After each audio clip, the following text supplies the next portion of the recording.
okay, we need to talk about Donovan Mitchell. But before we talk about Donovan Mitchell, I want to talk to you about today's sponsor, DraftKings. Basketball fans, you already know what time it is. The NBA Finals are here, which means it's your last chance to get into all the action this season with my partners over at DraftKings Sportsbook. Today's video sponsor, DraftKings, is bringing high-stakes action to all new customers. New customers who bet just $5 will get $200 in bonus bets instantly. Download the DraftKings Sportsbook app and use my promo code CavsBurner and bet on the last games of the season. That's right. New customers who bet just $5 will get $200 in bonus bets instantly. Wondering what you could use the $200 in bonus bets on? Try DraftKings same-day parlays, where you can combine multiple bets from the same game into one big bet for a shot at an even bigger payout. Mobile sports betting is not available in your state. Don't worry, you can still get in on the fun with DraftKings Daily Fantasy, where they offer cash prize contests for nearly every sport. Download the DraftKings Sportsbook app now. New customers use promo code CavsBurner, bet $5 and get $200 in bonus bets instantly. That's promo code CavsBurner only at DraftKings Sportsbook.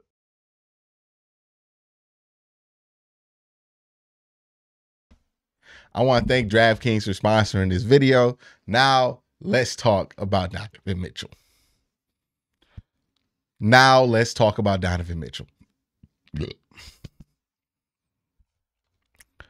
Okay, so this Donovan Mitchell conversation, I think, has been so pointless in my eyes. And it's been going on for a while, and I've kind of ignored it because, again, I thought it was a pointless conversation, but enough people of note are making enough noise about this.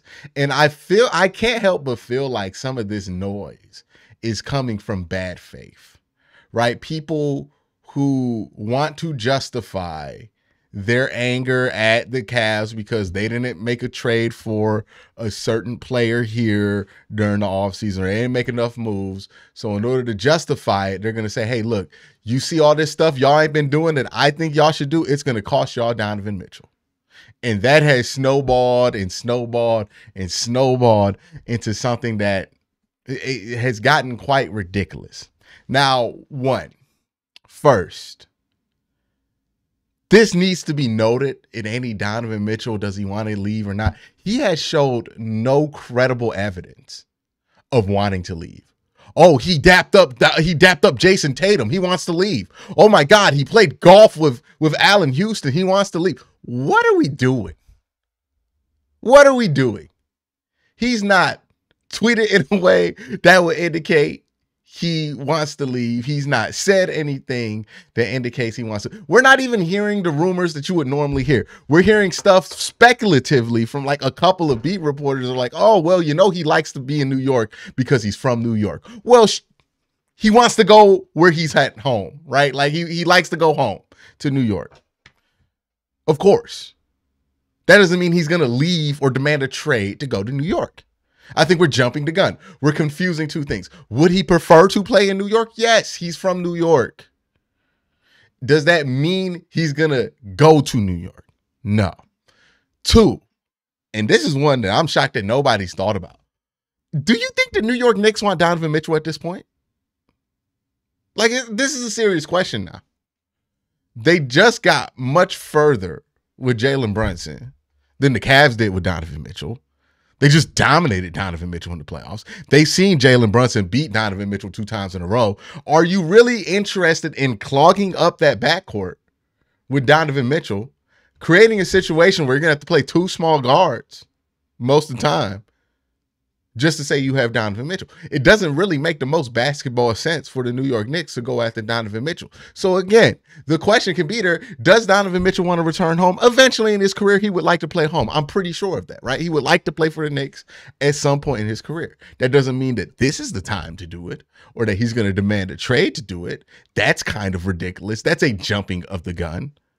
But yes, he would like to play for New York, but I don't think it's the right time for New York to get him. And I don't think it's the right time for Donovan Mitchell to play in New York. Also, he's a competitor, right? Like, he's not somebody who has showed the KD-like tendencies to join whoever beats you. This is a dude who's probably not eager to join up with somebody who just eliminated him 2 times in a row in the playoffs. He probably wants to beat that guy. Doesn't make sense for anybody for Donovan Mitchell to go to the Knicks. But we are so obsessed with this city about somebody, a star leaving. We talk about stars leaving more than we talk about stars coming in. We got LeBron 2 times, won a championship with him. We can't stop talking about that he left, right? We are so obsessed with trying to get pity because people leave Cleveland every once in a while that we turn that almost into our personality. Not everybody, but some people turn this into our personality, where it's like, oh, we're going to be, you know, the sad boy of sports. We're going to cry about everything. And, oh, this player didn't want to stay. Or is this guy going to want to stay? And all this, like, he's here right now. It doesn't make sense for him to leave this, that, and the third. So that's that part of that conversation. 2, there seems to be people who are dedicated now to like flipping the math on this whole trade and acting like the trade's a failure. Okay, I'm sorry the Cavs didn't get to the second round. I'm sorry the Cavs didn't get to the Eastern Conference Finals. I'm sorry the Cavs didn't get to the NBA Finals. Is this trade a failure because the Cavs didn't reach those heights in year 1? No. Like, that's ridiculously early to call this trade a failure. Honestly, you have more evidence to call this trade a success than you do a failure, because Donovan Mitchell was the reason that you went from a play-in team that got bounced last year to a 4 seed with home court. He was also part of the reason why you didn't get to the second round. That does have to change. You can live in the middle of this conversation is what I'm trying to point out. That it doesn't have to be either Donovan did nothing wrong, or that Donovan was the problem, or that Donovan wants to leave town, or Donovan's never going to leave. The answer is usually in the middle with these kind of things. Donovan probably has no strong desire to demand a trade in Cleveland, out of Cleveland. It wouldn't make sense for him. But eventually he's going to want to play for New York in his career. Who knows when that is? It might be at the end. It might be when his contract's up. Who knows? But the Cavs didn't trade for Donovan Mitchell to have him for the rest of his career. The Cavs traded for Donovan Mitchell to make sure that they had him for the last few years of this contract. So what, 2-3 seasons? And then see what they have going forward and see if Donovan Mitchell is going to be a part of this team's future. Now, the reason I bring that up is we have forgotten. Look, man, this team was never going to go to a championship with Donovan Mitchell as their best player. This team was never going to win a championship with Donovan Mitchell as his best player. I apologize to Donovan Mitchell, but let's be real. Donovan Mitchell is not the best player on a championship team. The only player on this team that has the potential is a key word, to become the best player on a championship team is Evan Mobley. Maybe Darius Garland a little bit, but I think Donovan has a better chance than Darius, even though I like Darius. It's Evan Mobley, and we've all lost sight of that. This team was never supposed to have a championship window until Evan Mobley became their best player. If that happens and he ascends past the level of a Donovan Mitchell, which is possible. I mean, his numbers look very similar to AD's in his second year. And then AD exploded year 3, year 4. And I think the thing we forget about a lot of NBA players is that they are drafted incredibly young. He was drafted at 19. He was 21 this season. Most NBA players really don't become who they're going to become on both sides of the ball till they're at least 25. We got a long ways to go until Evan Mobley is at that level. And it's probably going to be once Donovan Mitchell is ready to leave this team, which is fine, right? Because the ideal is, hey, you want to have Donovan Mitchell as the best player on this team to get this team sufficient playoff experience so that once Evan Mobley's ready to take that leap, you can get the championship. or at least get to championship level. Maybe Donovan wants to stick around for that. Maybe he doesn't. You flip him for a bunch of assets to fit around Evan Mobley, but you don't want to go all in before you really know what's the deal with Mobley.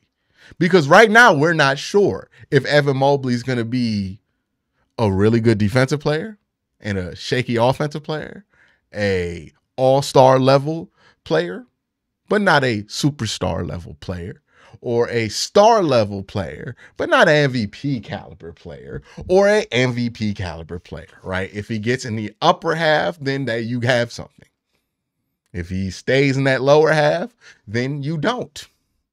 So then you would have traded it all and gone all in for a core that never had a chance. We are so impatient as fans sometimes that I think we forget that a lot of what happens in the NBA especially takes forever to develop. It just does.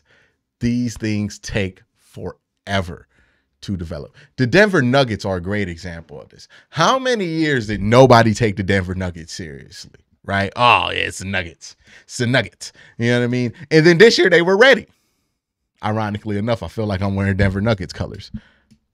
It's the same thing with the Golden State Warriors. For years, nobody took them serious. We were talking about the Clippers, and then the Warriors emerged in 2015, and they haven't gone away yet. These things take forever. Evan Mobley isn't going to wake up next year and become Anthony Davis. He might become Anthony Davis in like 2-3 years, but he's not going to become Anthony Davis next year. He might be closer, but he's not. You know, the development of these players is going to take a while. This team's very young. I know they didn't reach everybody's expectations this year, but that doesn't mean we panic and freak out and tear the whole thing down. There is being mad and wanting to fix things, and then there's being reckless. And I fear that a lot of this Donovan Mitchell conversation is straight up reckless by people who are just irritated by some Cavs fans or irritated by the Cavs front office or whatever, have a personal axe to grind. So they're advocating for things that read more as vengeance than it does as common sense, because it's not. Like, it's kind of silly, some of the stuff that I've heard people say about Donovan Mitchell because he took a picture with Allen Houston or because he took a picture with Jason Tatum. Like, this is what we're really talking about. This is stupid. That's my thoughts on this whole conversation. Let me know what y'all think in the comment section below. Y'all have a great day. Have a good